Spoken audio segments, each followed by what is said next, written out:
Skoči pojedin. Skačem, može res. Idem. O, da, tu ste. Odlično. Pošto treba pričamo o nečemu. Moramo ozbiljno da pričamo o nečemu. Donekle ozbiljno. Treba pričamo o tome što ne igrate društvene igre su strava i što samo u njima možete nekoga da elokujete kad igrate Battlestar Galactiku ili Lords of Waterdeep koji ima svoje strava questove. Waterdeep, Možda da vam o tome pričamo u novoj KPC emisiji. Ali za to ne možemo sada da vam pričamo ovde, moramo da pređemo na sto.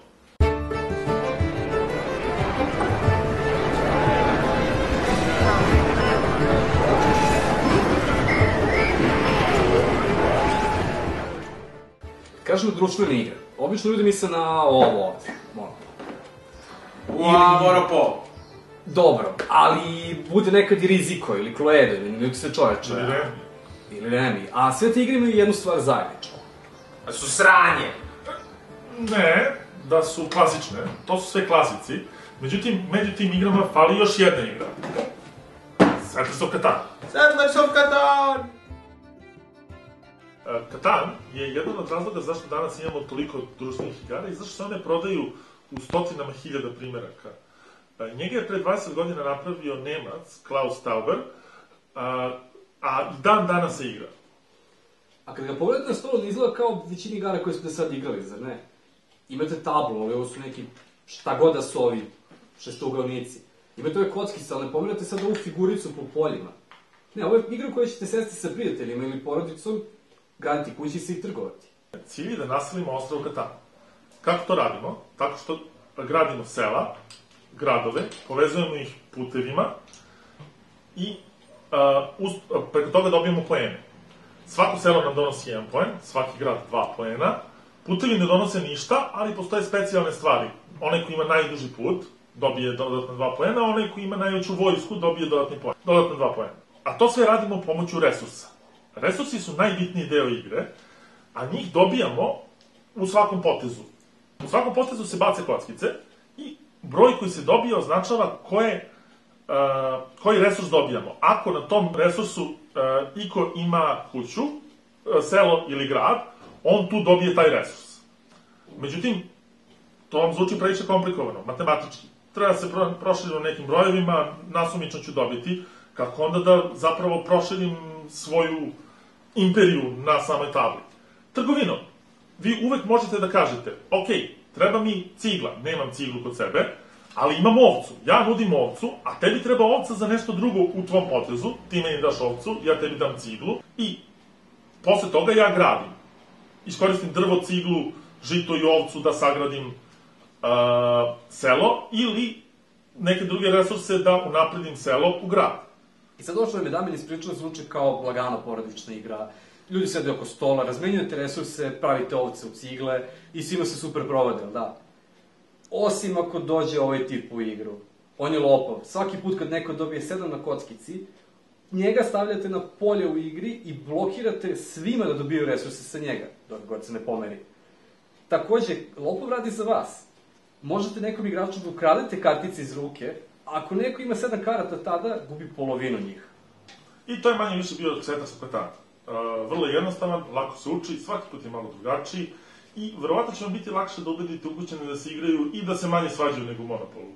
Dobro, ali ako ne volite kolonizaciju, ili vam je do sada gradite plastične kućice ili prosto ne želite da pobedite u igri ako morate sarađujete sa drugima, imamo pitanje za vas. Volite li vozove? I like trains.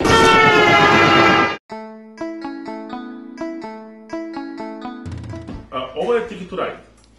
Društvena igra o železnici i vozovima, koja je prodata od više od 5 miliona primeraka i takođe se smatra klasikom. Najbolje od svega je toga što se igra jako brzo kapira i nije uopšte komplikovana. Kako se igra? Tvoj cilj je da samo slažeš ove voziće po ovim linijama, koji su boji, i skupiš najviše poena. A kako kako slažem voziće? Zato imaš ove karte. Aha. Recimo da hoćeš naranđasti voziće ovde da staviš, uzmeš naranđastu kartu. U svakom krugu možeš da uzmeš po 2 karte, sem ako uzmeš direktno ovu jednu šarenu, koja je džoker, ona ti daje bilo koju vozić da staviš umesto nje, onda ti vredi kao 2. Ali možda vučeš odavde. Odlično, još jedna naranđasta. I onda mi treba još jedna. Treba još jedna. Džoker, ali vuku sam već jednu, znači ako dobijem džokera odande... Ako dobiješ džokera odatle, on se računa kao jedna karta. Aha. Zato što ne otkrivaš drugima karte, on može da bude takav. Super, znači onda odigram te 3 i stavim ta 3 vozića tu. I dobiješ, koliko već ovaj piše, poena. Dobijem poena, super. Ali onda recimo hoćeš da napraviš ovde ove sive, ovo su bilo koje boje, i onda recimo uzmeš, plavu. Plava. Ovo nije plava. To nije plava, ima još plavih. I uglavnom je takva igra, vući ćete gomilu karata, uglavnom ćete imati jedno 15 karata u ruci, i nećete dobijati boje koje vam trebaju. Aha, pa dobro, a kažeš, poeni se dobijaju kad stavim voziće na tablu. Da li postoji još neki način da se dobiju poeni? Da, imaš na kraju igre, postoje ove karte koje su rute. One ti daju poene, zavisnosti šta si spojio na tablu. I recimo, imaš kartu koja ti kaže da spojiš Berlin i Moskvu. Aha, znači ja zapravo pratim određene rute i time odlučujem šta ću zapravo da skupljam. Ali, ako ne spojiš do kraja igre ova dva grada, gubiš toliko poena. I uzimanje ovih karata ti troši potez. Aha, znači, uzmi samo ono što možeš da spojiš. To su manje više sva pravila igre. Inače, ovo što mi igramo je Ticket to Ride Europe, koji ima neka dodatna pravila, ali to ćemo ostaviti vama da otkrijete kad budete kupili igru. Hoćeš da kažeš da postoji još verzija igre?